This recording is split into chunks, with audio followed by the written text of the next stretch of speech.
Good morning students, welcome back to video recording of data structure subject.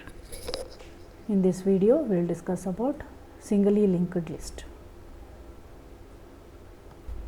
These are the course outcomes of data structure subject.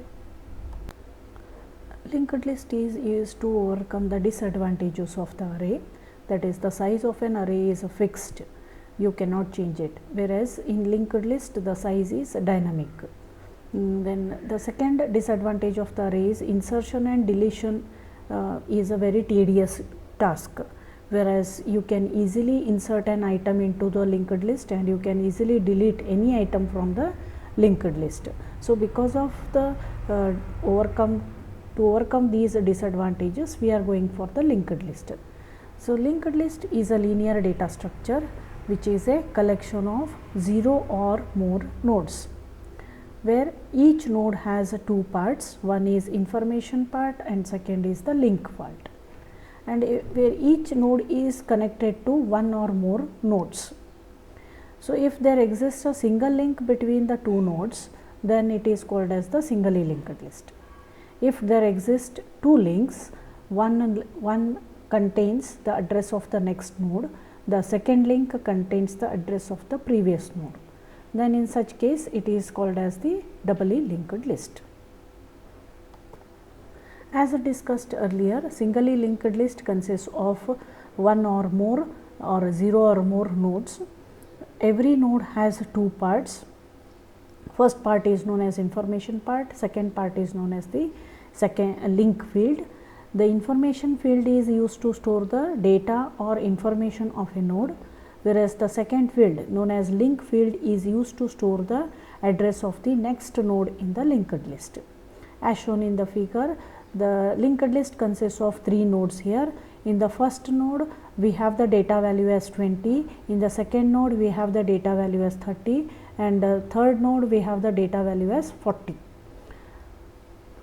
So the first node link field is pointing to the second node, second field's link field is pointing to the third node, whereas third node's link field has a null value. It is used to store or indicate the end of the singly linked list, and every list is identified by one pointer, and here we are making use of the first pointer. So this is how the singly linked list is represented.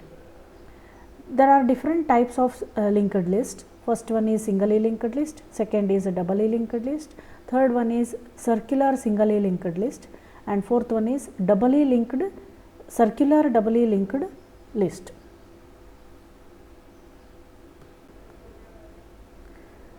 The starting point of the singly linked list is indicated by the variable first.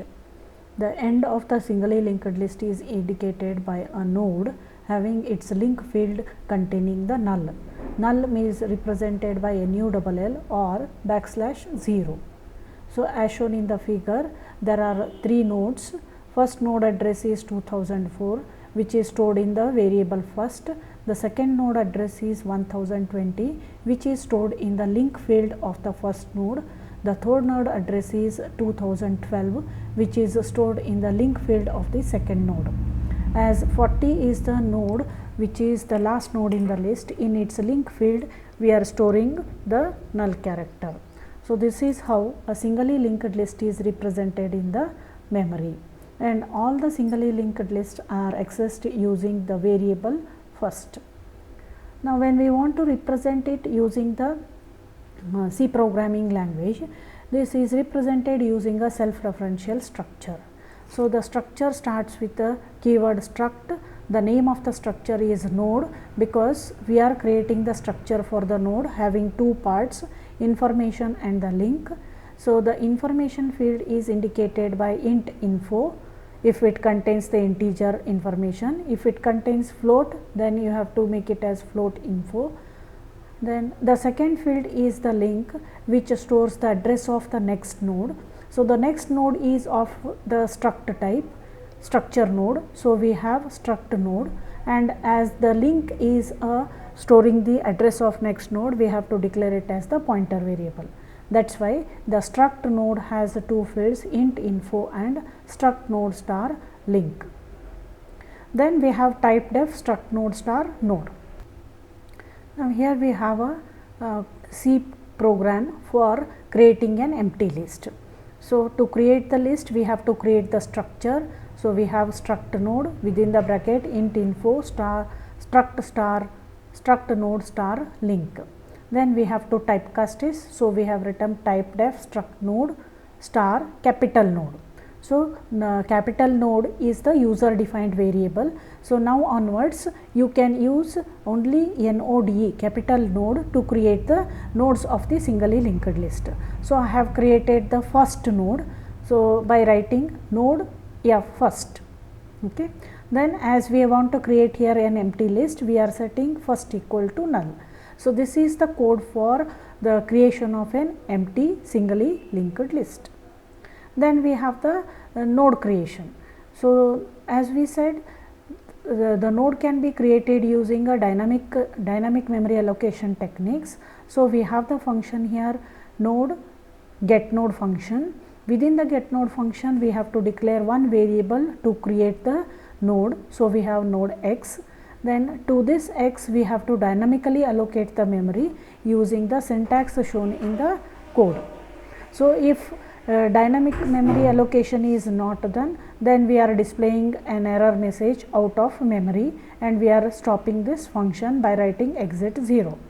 If this is false, then we have successfully allocated memory for the node x. Okay, so we are returning x. So this is how a single node can be created dynamically every time, and these nodes are added one after the another in the singly linked list. So here we have the 3-step procedure to create a node within the singly linked list. So the step 1 is to create the node with the dynamic memory allocation. So we are writing first equal to get node, where the malloc function is written within the get node as shown in the previous slide. So it is diagrammatically represented as star first with two parts, node and info. Then step 2 is to store the item into the node. So the item can be stored, item is nothing but the data or an information can be stored into that node in the first field, that is the information part of the node. So we are writing first arrow info equal to 10. So diagrammatically it is shown as the node with 2 parts. In the first part we are storing the value 10. Then step 3 is to store the null character in the link field of the node. So we have to write the C code as first arrow link equal to null. So in the figure it is shown by a null character in the second part of the node. So these are the 3 steps which we have to use whenever we want to create any node and store the value within that node. Now next is whenever that node is not needed in the singly linked list, we have to delete that node so that the same memory can be utilized for some other purpose.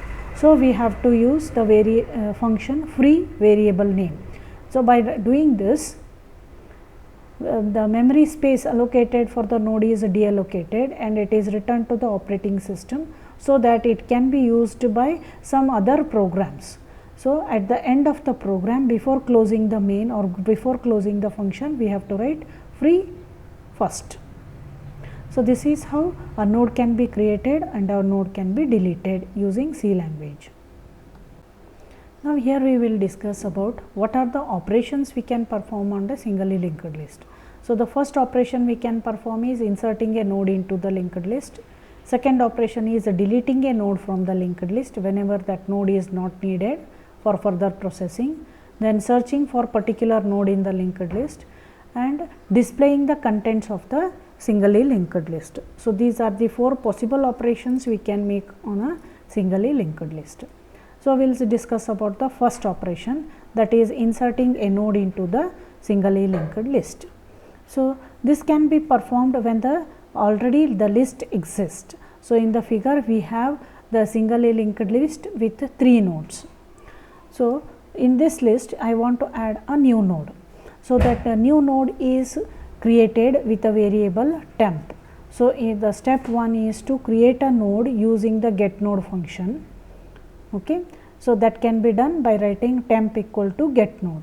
So in the first part of that figure we have temp with the node having two parts, info and the link. So, the link part of this temp is null here. This is the node which we want to insert into the list which is already existing. So, the existing list is indicated by the variable first. Okay. So, after the step 1 is over, next we have step 2 where insert item into the temp, that is information part will have the value 50 stored in it. So, we have to write it by saying temp arrow info equal to 50. So, in the temp node the information field will have a value 50 stored. So, in step 3 we are manipulating the link field of temp with the first value, because when temp is inserted into the already existing node linked list first, then we have to do it by using the step 3, that is copy address of first node of the list stored in the pointer variable first. The starting address of the list is stored in first. So, this we have to copy it into the link part of the temp by writing temp arrow link equal to first. Okay. Now, the node is successfully added into the list, but we assume that always first point to the starting node in the list. Now, after adding temp, temp becomes the first node. So, we have to move this first pointer to the temp by writing temp equal to first, or we can say return temp. Okay. So, by using step 3 and 4 we have successfully added the temp node into the already existing list first. Now, the 4 steps are written together here. Node is the return value, insert front, we are passing 2 parameters, the item to be added and the already existing linked list first. We are creating the temporary node in using the function get node function, then in that we are adding the item, then we are saying step 3 by temp arrow link equal to first, then return temp. So, these are the 4 steps which will add a newly created node into the already existing list, singly linked list, and it is named with the function insert front. Now, here we will see how that function is called. So, the name of the function is insert front, we are passing 2 parameters item and the first. So, and this function is returning temp, the temp is stored in first.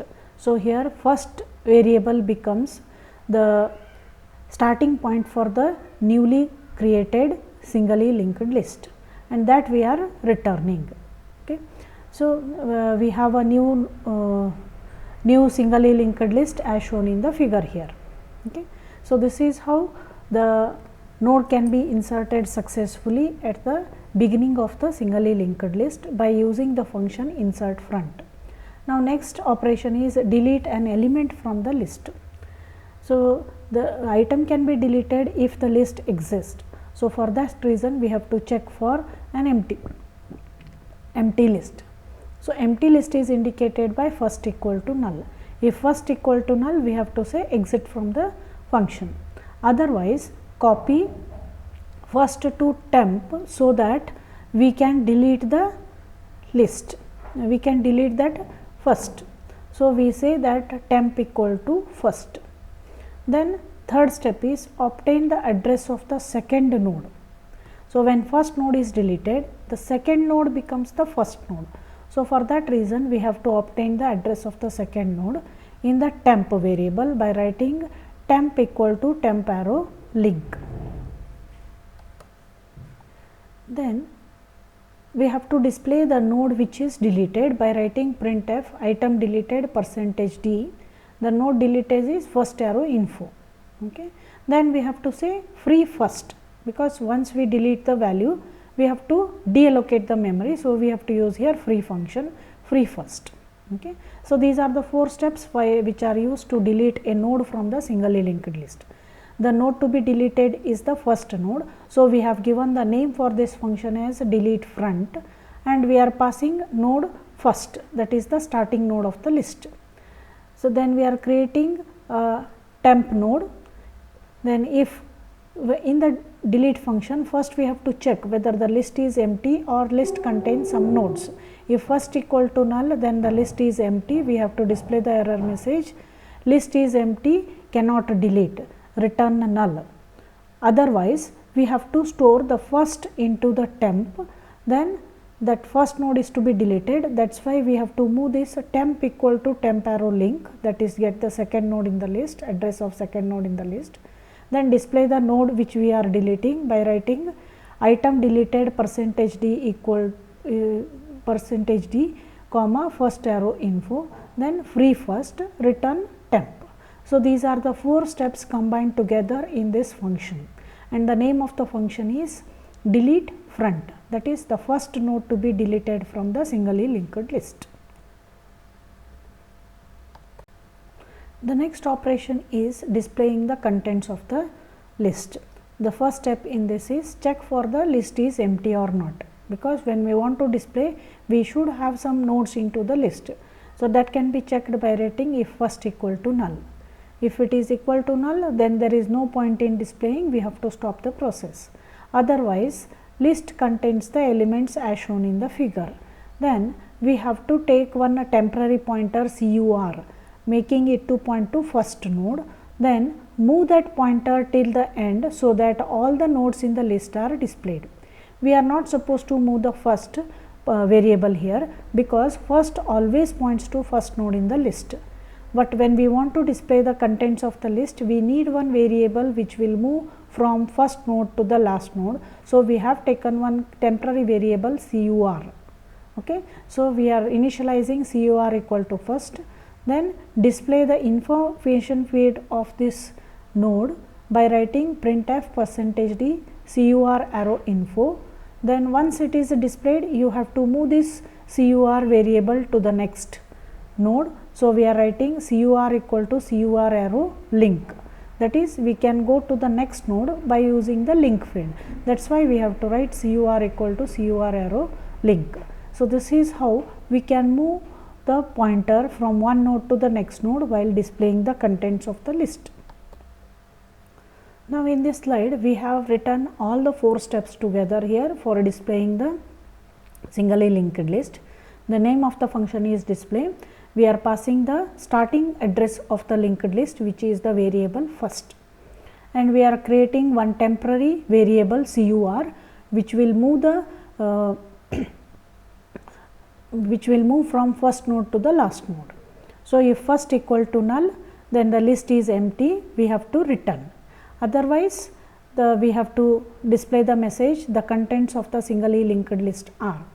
Then we are taking CUR not equal to null, that is, or you can say while CUR arrow link not equal to null, both can be used here. So, this is a while loop here, where the cursor CUR will move from one node to the next node till it reaches the end of the list. End of the list is indicated by null. So, we are writing any one of this as a condition here. Then printf CUR arrow info until this condition is true, that is CUR not equal to null, that CUR has not reached the last node. We have to do what? Printf %d CUR arrow info, that is content of the node is displayed. Once we display the first node contents, we have to move to the next node by writing CUR equal to CUR arrow link. Then again that link field is tested for null. If second node is not equal to link field is not equal to null, again the contents are displayed. Like this, third node, fourth node are displayed. Once it reaches the last node, we find that CUR equal to null or CUR arrow link is equal to null.